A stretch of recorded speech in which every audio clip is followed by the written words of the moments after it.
Asisten pengelola produksi perikanan tangkap pemula. 1. Seorang asisten pengelola produksi perikanan tangkap pemula sedang mempelajari Undang-Undang Nomor 45 Tahun 2009. Apa perubahan signifikan yang terdapat dalam undang-undang tersebut terkait pengelolaan sumber daya ikan? A. Penghapusan sistem kuota penangkapan ikan. B. Penghapusan kewajiban surat izin penangkapan ikan. C. Penambahan sanksi pidana bagi pelaku illegal fishing. D. Pengurangan wilayah pengelolaan perikanan. E. Penghapusan kewenangan pemerintah daerah dalam pengelolaan perikanan. Jawaban yang tepat dari soal di atas adalah C.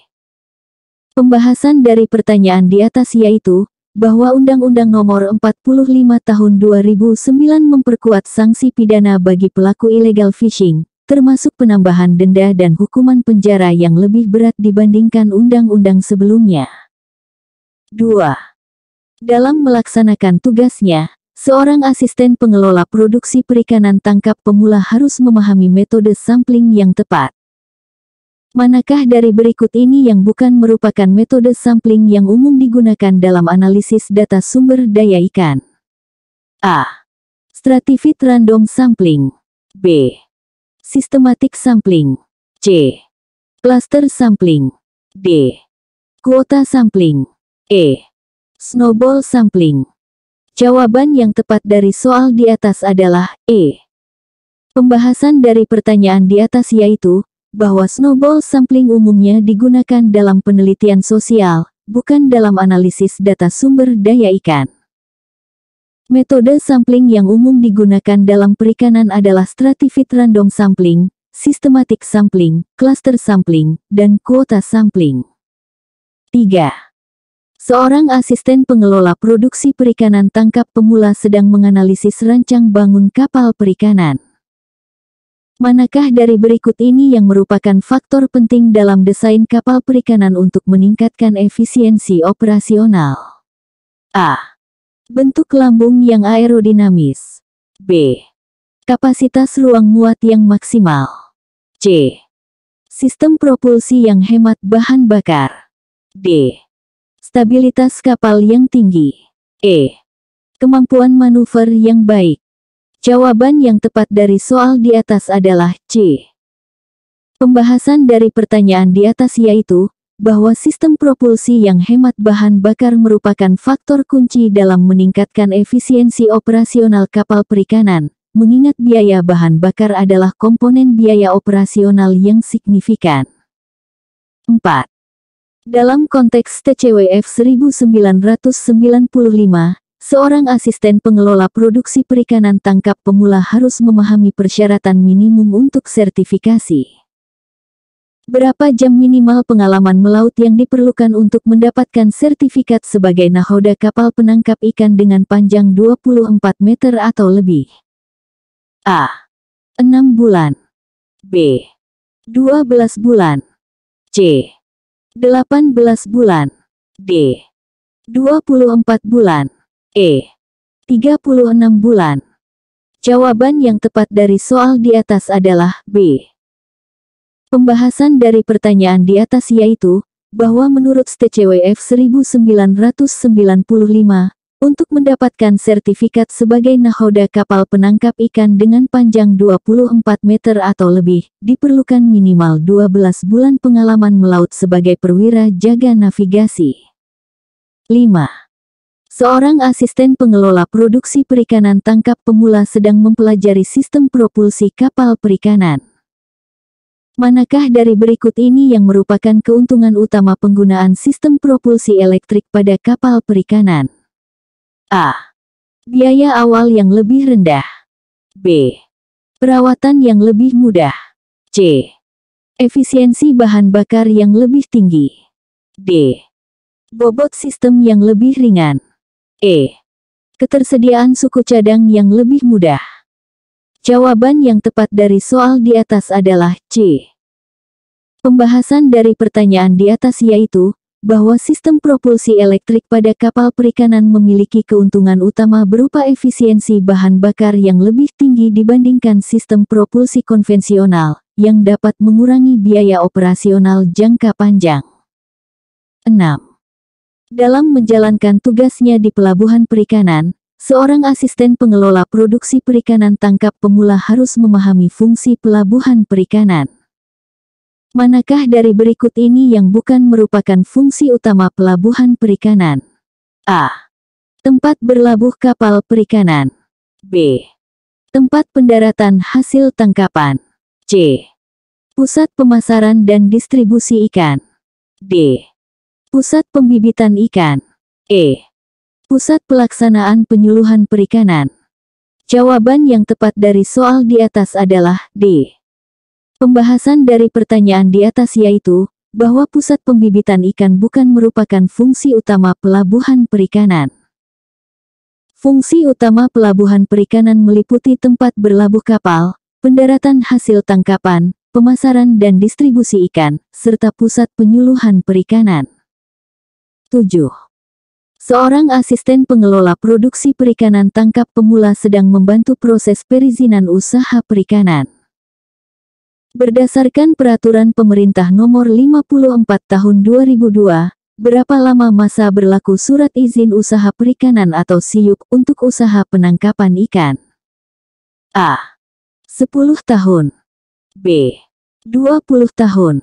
C. 30 tahun. D. 40 tahun. E. 50 tahun. Jawaban yang tepat dari soal di atas adalah C. Pembahasan dari pertanyaan di atas yaitu, bahwa berdasarkan PP nomor 54 tahun 2002, SIUP untuk usaha penangkapan ikan berlaku selama 30 tahun dan dapat diperpanjang. 8. Dalam melakukan identifikasi jenis ikan, seorang asisten pengelola produksi perikanan tangkap pemula menemukan spesies ikan dengan ciri-ciri, tubuh pipih lateral, mata di sisi kanan, dan kedua mata berada pada sisi yang sama. Jenis ikan apakah yang paling mungkin ditemukan? A. Tuna. B. Kakap. C. Kerapu. D. Ikan sebelah atau flatfish. E. Tenggiri. Jawaban yang tepat dari soal di atas adalah D. Pembahasan dari pertanyaan di atas yaitu, bahwa ciri-ciri yang disebutkan atau tubuh pipih lateral, mata di sisi kanan, kedua mata pada sisi yang sama merupakan karakteristik khas dari ikan sebelah atau flatfish. 9. Seorang asisten pengelola produksi perikanan tangkap pemula sedang menganalisis data hasil tangkapan. Jika CPUE atau CAC per unit effort menurun secara signifikan dalam beberapa tahun terakhir, apa yang paling mungkin terjadi pada stok ikan? A. Stok ikan meningkat. B. Stok ikan stabil. C. Stok ikan menurun. D. Stok ikan bermigrasi. E. Stok ikan tidak terpengaruh. Jawaban yang tepat dari soal di atas adalah C. Pembahasan dari pertanyaan di atas yaitu, bahwa penurunan signifikan pada CPUE biasanya mengindikasikan penurunan stok ikan, karena diperlukan usaha yang lebih besar untuk menangkap jumlah ikan yang sama. 10. Dalam konteks standarisasi kapal perikanan, seorang asisten pengelola produksi perikanan tangkap pemula harus memahami persyaratan Vessel Monitoring System atau VMS. Berdasarkan regulasi terbaru, kapal perikanan dengan ukuran berapa yang wajib memasang VMS? A. 10 GT. B. 20 GT. C. 30 GT. D.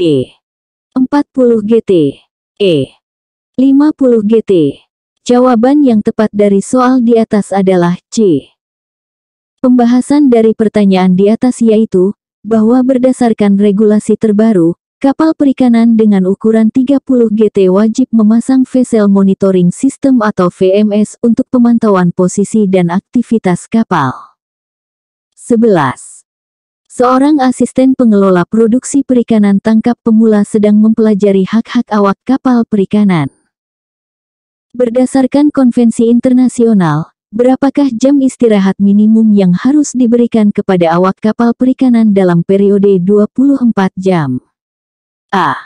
6 jam. B. 8 jam. C. 10 jam. D. 12 jam. E. 14 jam. Jawaban yang tepat dari soal di atas adalah C. Pembahasan dari pertanyaan di atas yaitu, bahwa berdasarkan konvensi internasional, awak kapal perikanan harus diberikan waktu istirahat minimal 10 jam dalam periode 24 jam untuk menjaga keselamatan dan kesehatan kerja. 12. Dalam menilai efisiensi mesin penggerak kapal perikanan, seorang asisten pengelola produksi perikanan tangkap pemula harus memahami konsep spesifik fuel consumption atau SFC.